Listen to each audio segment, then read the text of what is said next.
They told me my wheelchair ramp ruined the neighborhood aesthetic, so I made it the most beautiful thing they'd ever seen, and made them pay for it. After my accident last year, my world changed overnight.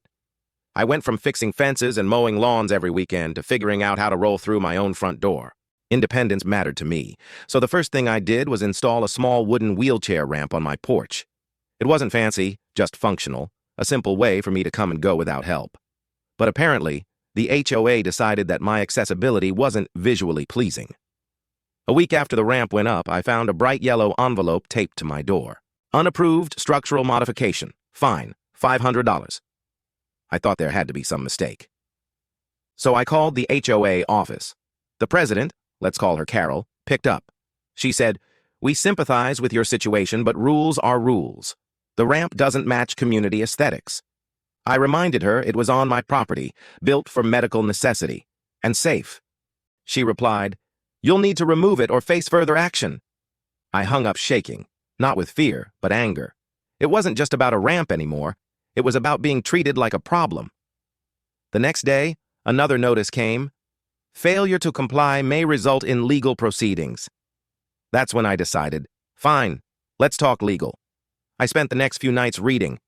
The Fair Housing Act and the Americans with Disabilities Act, ADA, are clear. Homeowners associations cannot deny accessibility modifications.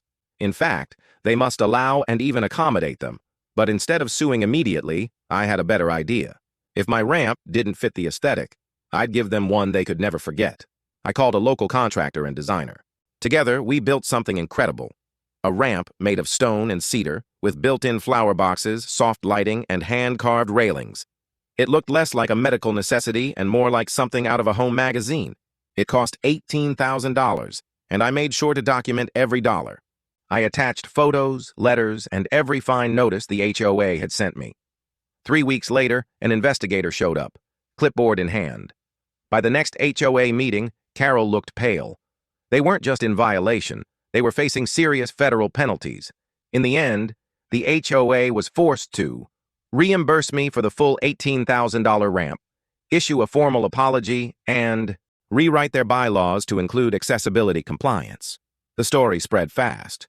HOA fines disabled homeowner, gets fined right back. Carol quietly resigned 2 months later. Now, every evening when the ramp lights glow, I smile. It is not just a way into my house. It is a monument to standing up for yourself, even when you're sitting down. So yeah, they wanted aesthetic improvement. They got one, and they paid for every inch of it.